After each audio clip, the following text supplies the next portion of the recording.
Чыныгы, тунук, таза сүйүү бар. Ал исламда. Ал ак никеден кийин келет экен. Никеден соң эркек аялына, аял күйөөсүнө суукта жылуулук берип, ысыкта көлөкө болуп, бир максатты карай аттанышат. Чындыгында алар кийим сыяктуу экен. Күйөөсүн кемчилдигин аялы, аялын кемчилдигин күйөөсү толуктап, жашырып турат. Усман шам намазын окуп, андан соң атасы менен үйгө кайтышты. Үй бүлө чай үстүндө отурду. Апасы баласына карап: "Балам, бүгүн тайэжең бир кызды сунуштады. Мага макул келди. Эртең ошол кызга барабыз. Сен да даярдан", деди. Усман аябай кыжалат да. Эмне деп айтуусун билбей, колундагы баракчаны апасына берди. Ал жерде имамдын кызынын дареги жазылган болчу. "Бул эмне, балам?" деп жылмайды апасы. "Устазым бул даректи берди", деп бүт баарын түшүндүрүп берди Усман. Апасы жылмайып: "Балам, мен да ушул дарекке сени менен эртең бармакчы элем. Тайэжең да ушул даректи берген", деди. Усман таң калуу менен "Субханаллах" деп жылмайды. Бул Аллах Тааланын көрсөткөн белгиси. Аллахым имамдын кызына үйлөнүшүмдү каалаптыр да, деп түшүндү Усман. Эртеси Усман апасы жана тайэжеси менен имамдын үйүнө аттанды. Усман машинада кетип жатса да, сезимдери кудум асманда учуп бараткандай сезилер эле. Аябай толкунданып жатты. Мына үйгө да келишти. Усман машинада калды. Апасы жана тайэжеси имамдын эшигин тыкылдатышты. Ичкеринен имамдын кичинекей кызы акырын чыкты да, алар менен саламдашып, ичкериге кирүүсүн айтты.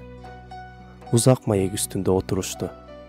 Усман болсо толкундануу ичинде отурар эле. Бир учур Усмандын апасы ага телефон чалды жана кыздын атасы аны менен көрүшкүсү келгенин айтты. Усман машинадан түшүп, акырын үй тарап басты. Жана дарбазанын босогусунда туруп калды. Соң имам чыгып, жылуу жылмаюу менен аны ичкериге кирүүсүн айтты. Имам менен Усман бир бөлмөгө кирип кетишти. Имам соолор берер, Усман ага жооп берер эле. Соң имам: "Сен кызым менен сүйлөшүп көр", деди. Усман макул болду. Имам бөлмөдөн чыгып кетти. Азыр анын кызы кирет. Усман толкундонуу менен отурат. Пешенесинен тер агат эле. Мына эшик ачылды. Ичкерине караны каптагы кыз кирип келди. Отуруп салам берди. Үнү тааныш эле Усманга. Ооба, ал Сафия эле. Усман дароо ал Сафия экенин байкады. Жана акырын ичинде "Аллаху акбар" деди. Кыз акырын жагымдуу үндө сүйлөй баштады. "Жашооңуздагы негизги максат эмне?" деди кыз. Усман мындай суроолорду көп эле угуп жүргөн, бирок Сафиядан айтылганы башкача угулду. Кудум бул суроону биринчи жолу угуп жаткандай, өзүнү колго алып, Усман: "Жашоомдун максат Аллах ыраазычылыгына жетүү, адамдарга Алланы таанытуу", деди. Сафия: "Бул максатыңызга жетүү үчүн кандай кадамдарды таштоо ниетинде жүрөсүз?" Усман акырын өзү менен алып келген жашоосунун сценарийси жазылган дептерди берди. Ооба, ал дептерини өзү менен алып алган болчу. Ал жерде бир канча жылдан соң үйлөнүү ниети өчүрүлүп, бул жылга жазылган болчу. Сафия ал дептерди көздөн кечирер экен, көзүдөн көз жаш тамчысы акырын агар эле. Акырын ичинде "Альхамдулиллах" деп жаткан эле. Соң көз жаштарын арчып, Усманга кезектеги суроосун берди. "Үйлөнүшүңүздүн максат эмне?" Усман чукур дем алып, Аллах ыраазычылыгына жетүү, пайгамбарыбыздын сүннөтүн аткаруу, үйлөнгөн адамдын ыйманы толукталат эмеспи? Аллахымдын мээрими менен эркек кишиге анын жубайы береке, ырыскы болуп келет эмеспи? Берекенин, ырыскынын түрү көп. Акыл, илим, билим, ден соолук, айтор берекенин, ырыскынын түрү көп болот. Үйлөнүшүмдөн ниет, ыйманымды толуктап, жубайымдын колунан кармап, пайгамбарыбыздын сүннөтүн бекем карманып, Аллахымдын жолуна чыккым келет. Аллахым сизден ыраазы болсун. Суроолоруңуз, сөздөрүңүз болсо айтыңыз, деди Сафия. Сиз Сафиясыз, Ошол китеп дүкөндөгү кыз. Сафия уялуу менен башын ийкеди. Маша Аллах, мени сизге суроом жок. Жүзүңүздү көрүштү каалайт элем, деди Усман. Сафия акырын жүзүн ачты. Усман анын сулуулугунан, тахажжуттун нуру анын жүздөрүнөн билинип турганынан чоң гана жагымдуу жылмайды. Сафия жерди караган абалда отурар эле. Соң акырын жүзүнү жабып, максатыңыздан кайтпаңыз. Эч качан кайтпаңыз. Аллахым сизге дайыма жардам берет. Иншааллах, деп бөлмөдөн чыгып кетти. Усман имам менен коштошуп, апасын жана тайэжесин алып үйгө жөнөп кетти.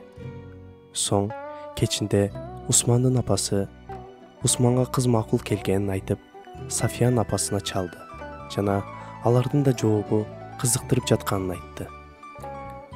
Сафиянын апасы өзү, Сафия жана анын атасы макул болгонун билдиришти. Тойда исламга саз өтүп жатты. Аялдар өз-өзүнчө, эркектер өз-өзүнчө тойконада отурушар эле.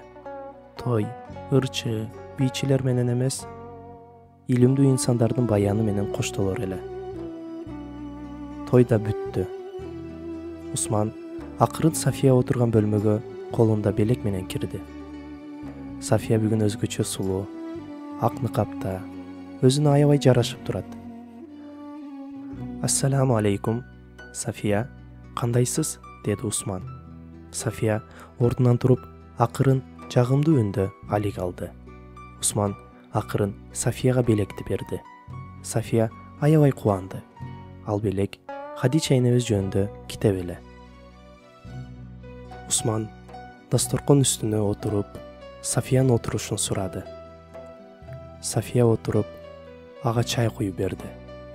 Усман акырын колдору менен Сафиянын ныкабын чечти жана деди: Адалым, менин жанымда гүлдөй жүзүңүздү көрсөтүп жүрүңүз, Сиздин адалыңыз болсом, күйөөңүз болсом, деп анын бетинен чымчылап койду. Сафия, караңыз. Аллахымдын буйругу менен, мээрими менен баш коштук. Эми бир бүтүн денебиз. Мен Аллахыма аябай ыраазымын, сиздей аялды мага насип кылганы үчүн.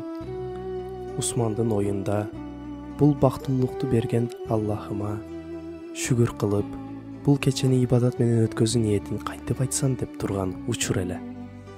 Сафия ага уялуу көз караш менен карап: Усман, эгерде уруксат берсеңиз, бул түндү ибадат менен, Куран окуу менен өткөзүүнү каалайт элем.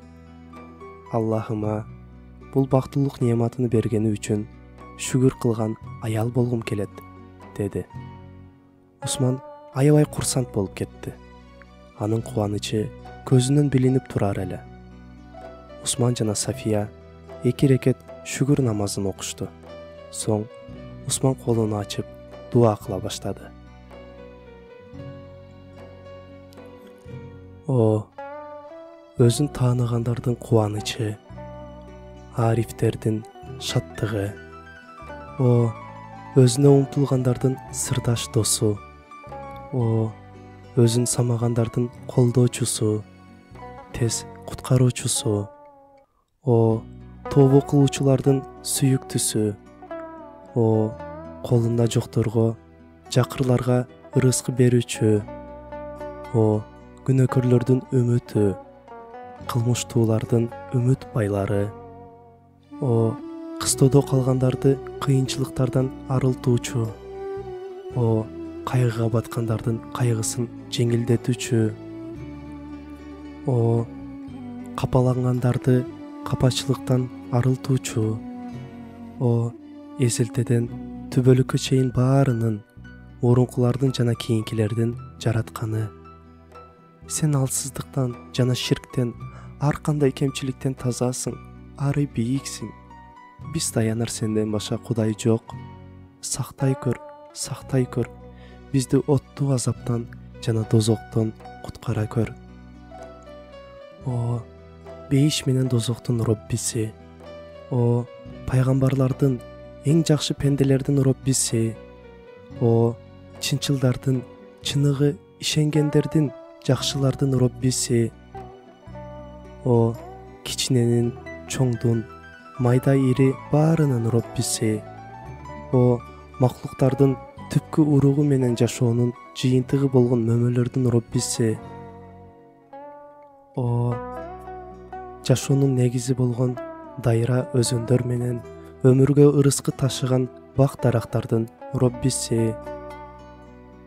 О, бардык чөл баябандардын, талаалардын башкаруучу Роббиси. О, бардык жөлөк таяксыз кулдардын, эркиндиктегилердин, кулдарды кул кылгандардын Роббиси. О, ачыкка чыккан, жашырын калган, көрүнө көмүскө бардык нерсенин Роббиси.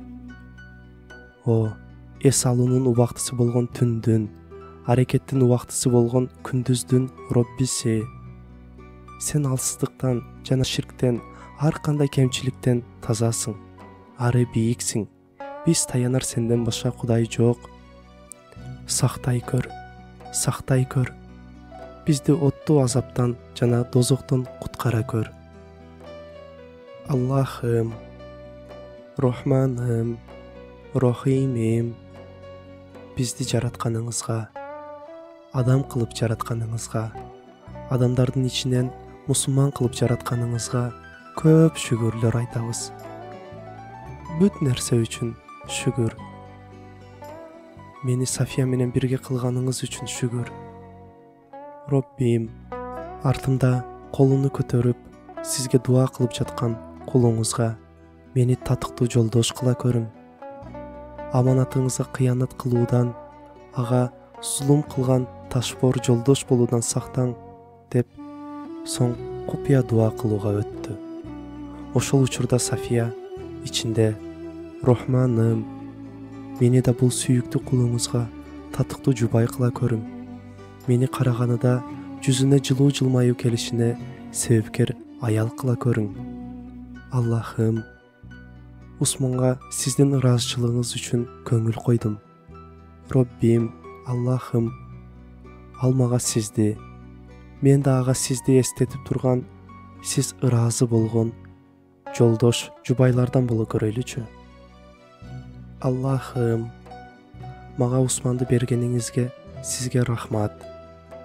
Жүрөгү аябай жумшак, сиздин аманатыңызга такыр кыянат кылбаган сонун инсан экени көрүнүп турат. Албетте, сиздин мээримиңиз менен. Аллахым, Усманды өзүңүз ыраазы болгон кулдарыңыздан кыла көрүң, жана мени ага максатына кеткен жолдо жардамчы кыла көрүң, деп дуа кылып жатты Сафия. Усман үнүн бир аз чыгарып, көз жаштарын арчып: Аллахым, Роббим, Рахманым, мени Сафияга татыктуу жолдош кыла көрүң. Сафияны мага татыктуу жубай кыла көрүң. Сафия Усмандын артында акырын ар бир дуасына амин деп жатат эле. Бизди ата энебизге татыктуу перзент кыла көрүң.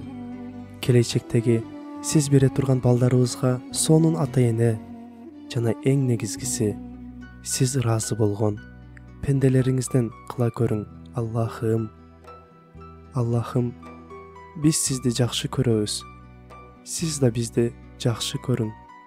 Аллахым, Рахманым, Рахимим, биз сизден аябай ыраазыбыз. Аллахым, сиз да бизден ыраазы боло көрүң, деп дуа кылышты. Соң Куран окушту.